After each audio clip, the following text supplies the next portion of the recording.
I'm your host Helen Douthwaite Teasdale, and welcome to Brass Evolution, a show which incorporates some of my favourite things: history, podcasts, and of course the brass band movement. In episode 2, I'm going to be chatting to Chris Ord about his memories and experiences of the Northumberland Miners' Picnic.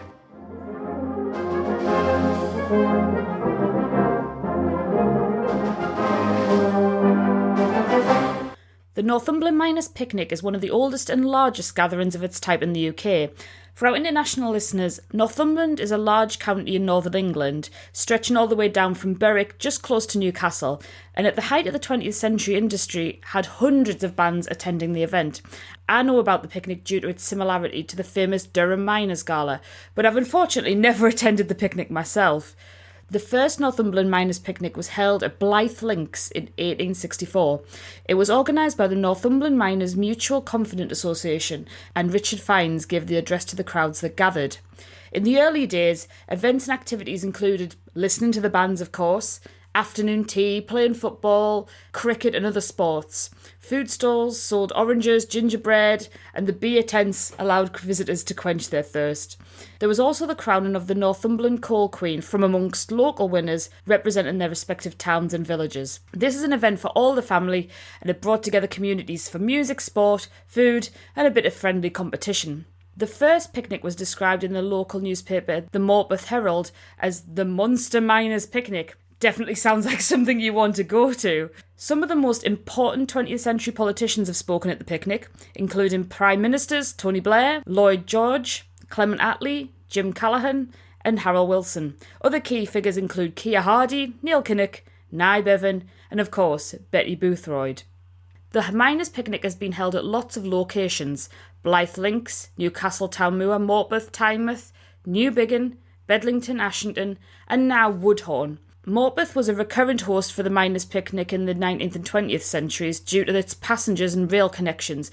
As many as 19 trains arrived at Morpeth Station on picnic day. It remains the most used venue for the picnic in history. Bands normally marched in, followed by a banner, which represented their pit, industry, union or cause. It's always a great honour to represent your pit, even to this day. My mum can attest to how unyielding these banners can be in high winds, having assisted with a very small old ex-miner carrying a banner into Durham. It definitely needs 6 strong people to wield a banner. The banner is usually followed by delegates, notaries, and the community associated with the banner. If you've ever seen or heard a gala procession, it's really something to behold and a really incredible atmosphere. It can also be quite moving. During the picnic day parade, colliery banners were draped in black cloth if the colliery had experienced a fatal accident in the previous 12 months. And the first Miners' Memorial Service was held in Ashington in 2005. In terms of contesting, the Burt Challenge Cup was first presented to the Northumberland Miners Association by Morpeth Borough Council and was awarded to the winners of the band contest at the annual picnic from 1913.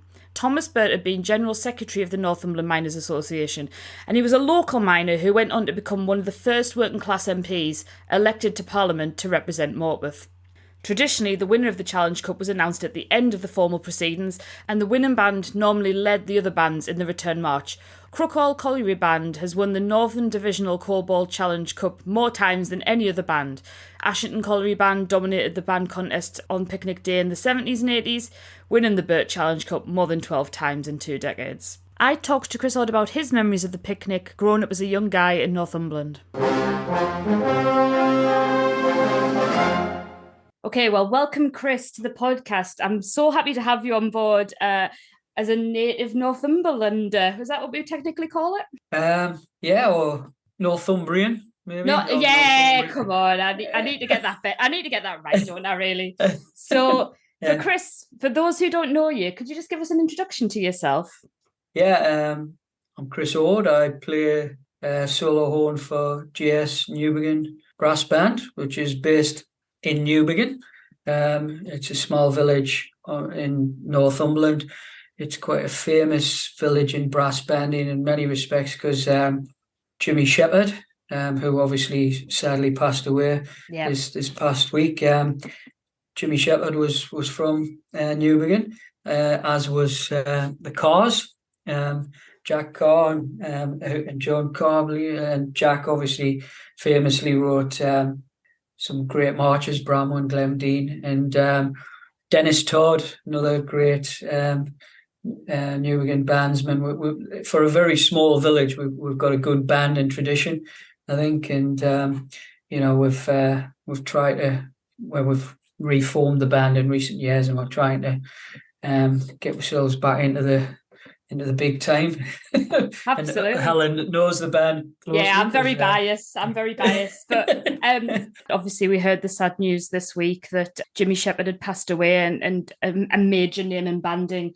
We're having this discussion with a member of the JS Newbigin band, and we're talking about Northumberland Miners Picnic. So it's all kind of come together in a sense. We didn't plan it this way, but this is how it's happened. No. So I am going to dedicate the this podcast episode to Jimmy. I think that would be only right. Chris, what do you do for a day job? Tell us about that. Well, I do a lot of project work.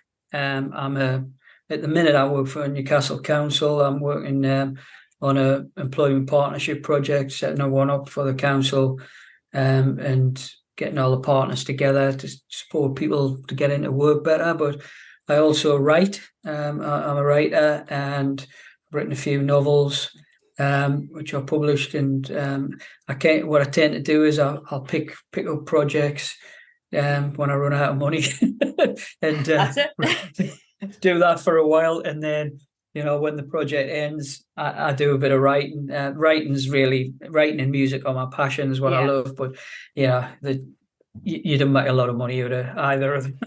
I know they don't really tell you this, do they? But No. it's a passion of yours, and I'm going to put links to where we can purchase your books, because tell me this is right, that a lot of them are based in Northumberland, right? They're all based in right. Okay, so there we go. Perfect alignment. Again, Chris, what was your first experience of the picnic? Did you go as a child? Was your first experience as a player? Tell me about that. My first memory was as a player. I joined Asherton Colliery Band when I was very young.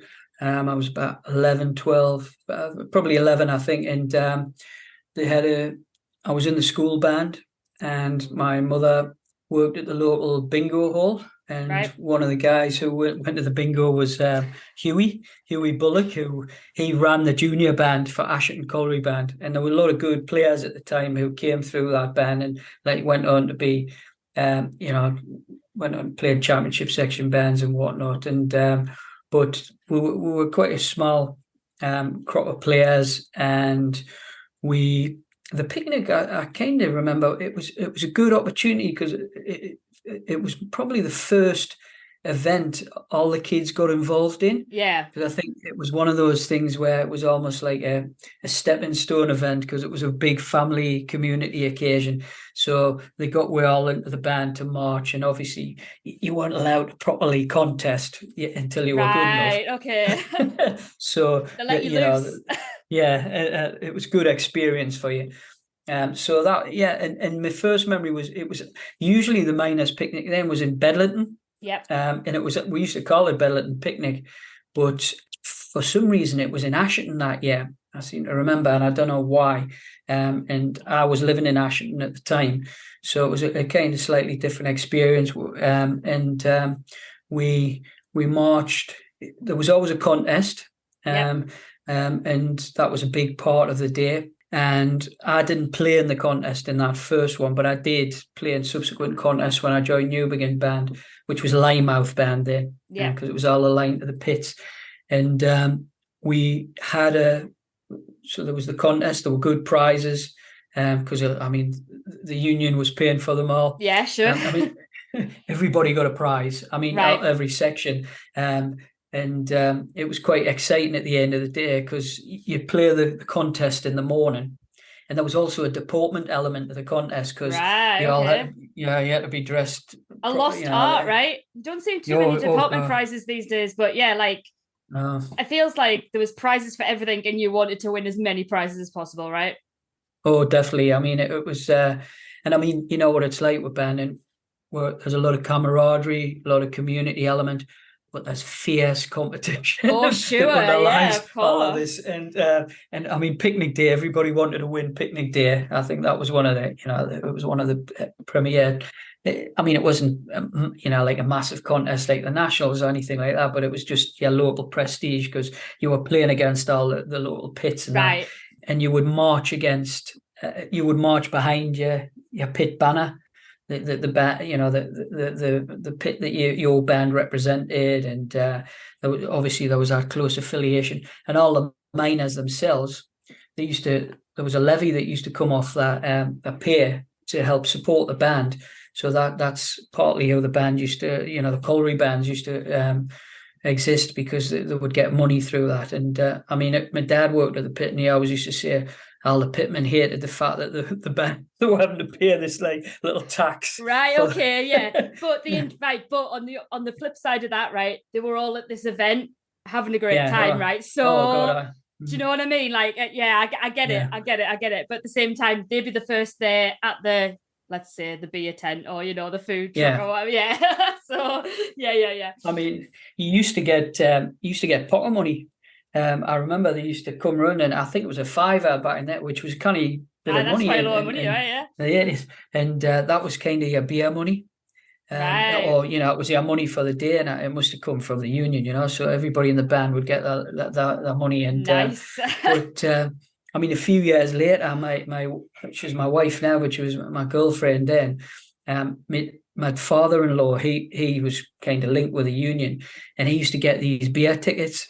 And there were free beer tickets, and Jimmy was the most popular man in the pub because everybody, Jimmy, give some tickets. Yeah, I was going to say, I do distinctly remember my mum saying that my granddad, who was also a miner, at the Durham Miners Gala, they used to get the beer tickets, and that was like they all went berserk, So anyone who had like the stub of beer tickets, best friend for life on that day, they all went berserk and stuff like this. But tell me how the day started off. What time did you set off? Did you go anywhere first? How did the day start? I remember it always started very early. It wasn't like Durham, where obviously you'd gone to a particular village, and, right. and you gone to a village and you kind of marched through the village and jumped back on the bus and gone into the city centre, because it's a smaller event. The Northumberland Miners Picnic, it always was, even though Northumberland's a massive county. Yeah. There wasn't as many pits as there was in Durham, so it was never as big an event, but it did feel like it. But the interesting thing was, I mean, you had all the jazz bands there, and there was so it was a big march. And I always remember, so the morning, I remember Bedlington Picnic more. You'd get the bus to Bedlington, and every band would have a club or a pub that they were based in. So you would go there, and then you would march. You would do a march, and I think then you would have the contest, which was around early in the morning, and then you would all the bands would march down to the field. In Bedlington, it was Atley Park Field, which the march on the way down was great because it was all downhill. Right. But if you've been to Bedlington, there's a massive bank as you come back up. Well, of course, after a day on the drink. Hard work. I mean, Durham's got a few dodgy. It would be like hills. climbing Everest or something, Yeah, it was challenging. So you'd all march down, but most of the day, it's similar to Durham in the sense that once you march down to the field, you'd play Gresfada, and then you'd leave your instruments. Most of us would head back to the pub, or there was all sorts of events on, community events, and or you'd watch the rest of the marches, and then you'd have you had speakers, and you'd have your political speakers there. And I mean, again, it wasn't like Durham in the sense that you wouldn't get the same sort of big hitters. But I seem to remember Michael Foote, maybe he was speaking at one of ours, and I mean, I think he was the Labour leader at the time. So you would get some big names that was well supported. So it was just a great family day. I mean, I talked about the sort of competitiveness, but there was a lot of good camaraderie between the bands. I feel like the competitive side of it. Obviously, it's even. I feel like sometimes, like you touched on before, it's even more competitive because you're literally playing against your peers, potentially from like the town next door, even the same town. There might be more than one band, so it's like a rivalry, up to 11 or something like that. But then at the end of the day, you're all socializing and seeing friends that you maybe haven't seen for years, and like catching up and things like that. So yeah, it's these kind of events are just fantastic. And once the competitive side's over, then you can relax and enjoy yourself. You touched on this earlier as well, that there was other types of bands playing. Could you give us a bit more information about that? Was there like local jazz bands? Was there pipe bands? Like, what was the other sort of things that were going on? I mean, the only ones I remember was the jazz bands. There were quite a lot of jazz bands, and I mean, they were just the kazoos and and they would swing the buttons and stuff right, like sure. that. It was there was quite. I mean, there was a lot of them in Ashton actually, in Northumberland. I forgot how many, and you don't see any now. I mean, that's a tradition that's really sort of died away. But I don't remember any. There might have been some pipe bands, but I mean, it's a few years ago since I was in my teens. I mean, I actually stopped playing in my teens, so my memory of the picnic in the early days is very, very entrenched in that 80s period. Yeah, and it's also, I mean, during the miners' strike as well. We had the picnic in the miners' strike, and that was obviously a particularly potent sort of era for us, and had a sort of extra edge to it. But I mean, I remember the other interesting thing about the picnic. There was no sections in the sense of you were all just bunged in together. I think there might have been I remember. I think there was a Northumberland bands one, and some of the Durham bands used to come up as well. And but I mean, when I joined Linemouth band, we were a fourth section band. I mean, we just started from, it had kind of folded and we got back together, similar to what we're doing this day. Yeah, sure. I mean, Linemouth and Newbigin's been a kind of up and down kind of band over the years in terms of that kind of trajectory. But Ashton were the best Northumberland band at the time, from my memory. Certainly, they have been pretty consistently for a lot of years until Greg's came along and stuff. But and Ashton always played the same march. They always played Bramwin, and they could just play it with our eyes shut. And whenever I love Bramwin, and it always reminds me of those days, because I think it's a fantastic march anyway, really well written, technical, and it's got a fantastic horn part.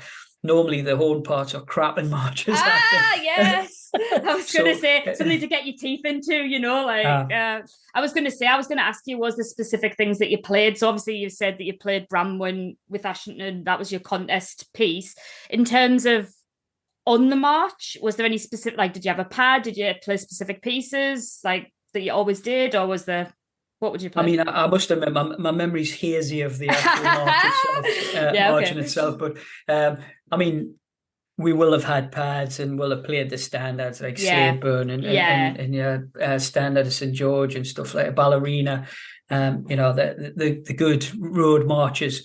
I seem to remember with Linemouth, we might have played Glemdene as our contest march. Tricky. I mean, the car marches were popular because of his local connection. Yeah. And a lot of quite a few of the bands had played with, Coupin were there, Coupin and Crofton, and of course Jack was famously conducted Coupin and took them to a high level. I mean, they were a great band in the late 70s. That was actually, they were probably the best Northumberland band in the late 70s when Jack was around. And Newbigin's heyday was in the 50s with Jimmy, when Jimmy first played for them when he was younger, before he went off to Yorkshire and that. Mm-hmm. And Pigswood were ours canny band back, and then they had the Willie Cameron, Eddie Ryder, and I think Jimmy played for Pigswood for a while as well.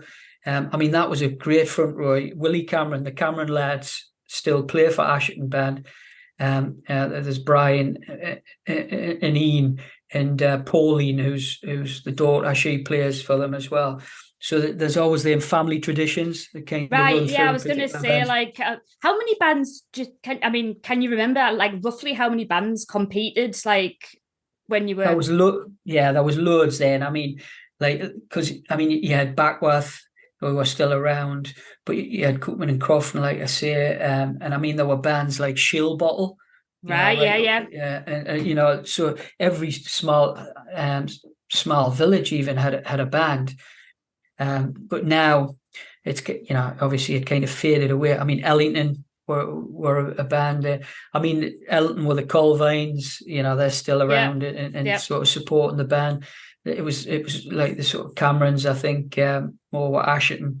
I mean, the Griffiths are sort of family, as you know, around the Newbingham band, but it was less so in the 80s. Tony played in the band, but his sons hadn't come through then Yeah. because they weren't born. Why weren't they playing? Oh my god.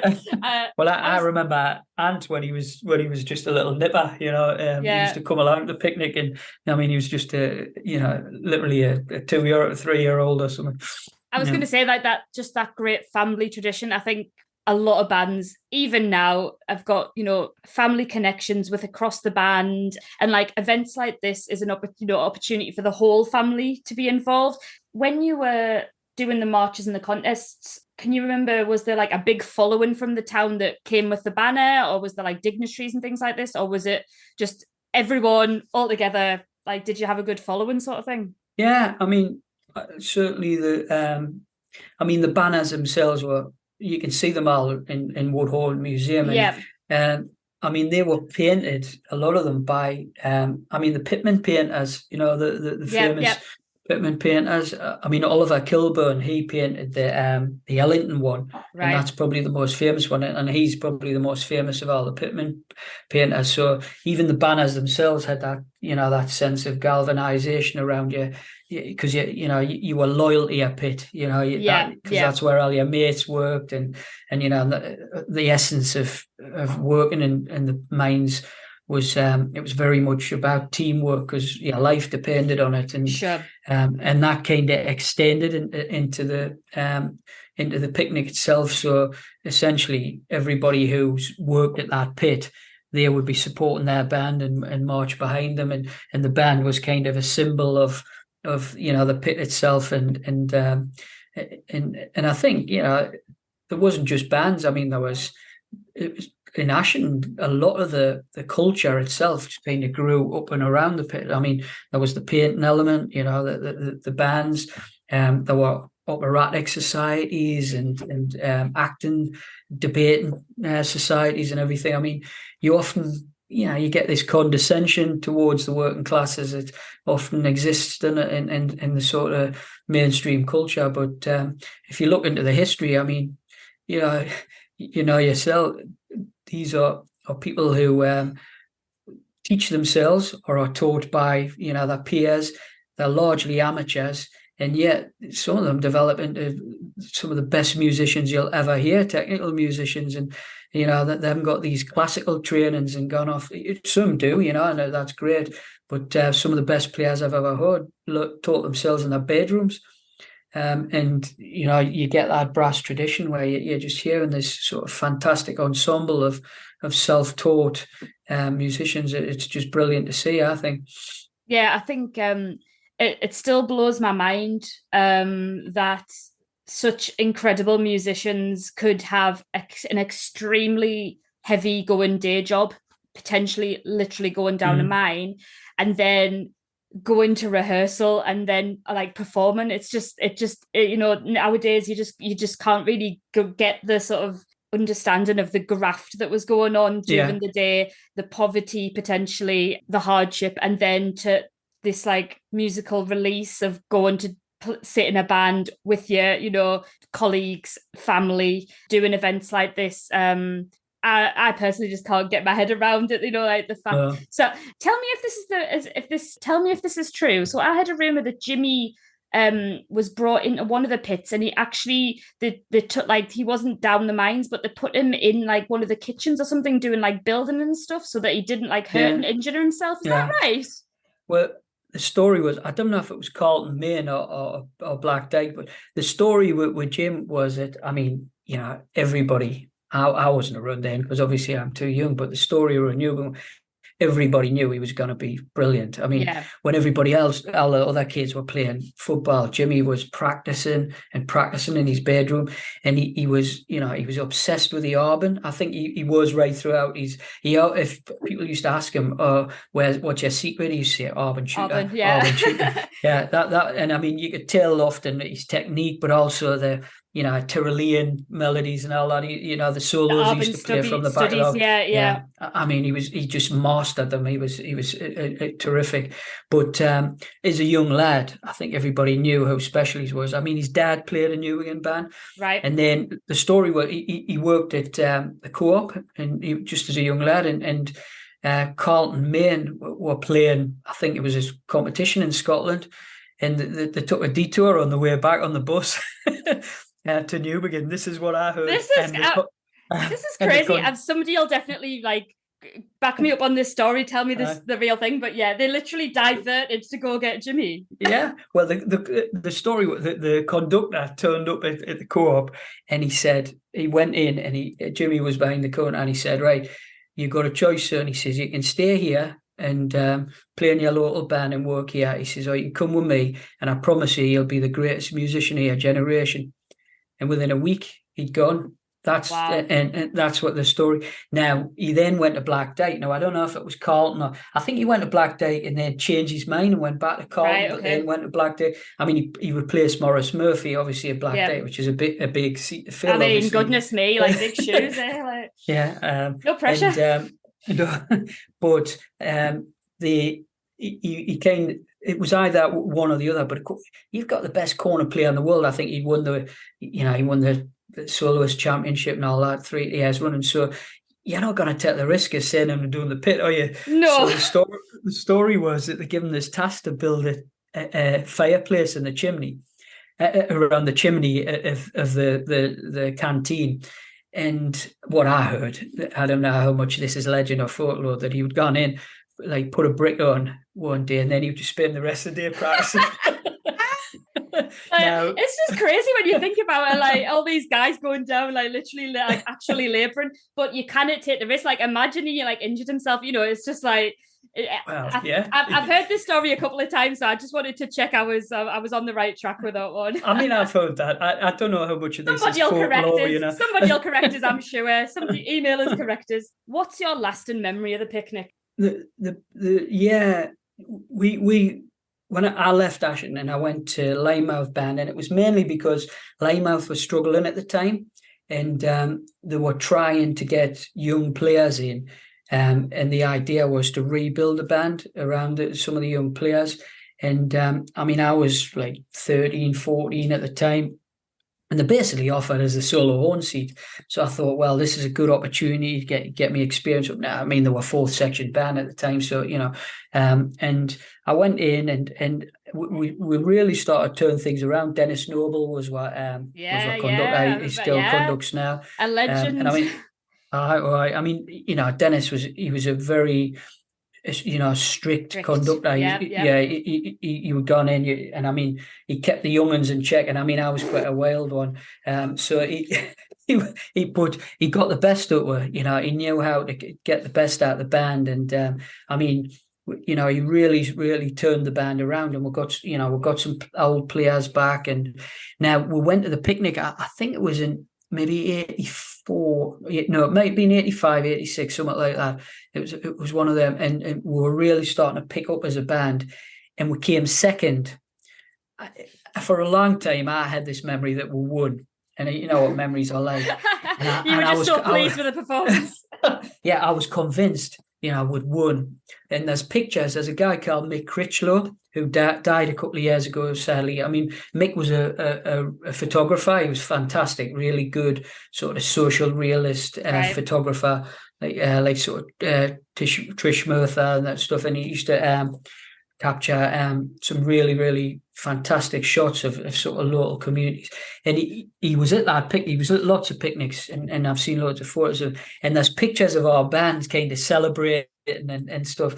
So in my mind, I was thinking, oh, we must have won. But then I went back on brass band results and I had a look, and I saw that we came second.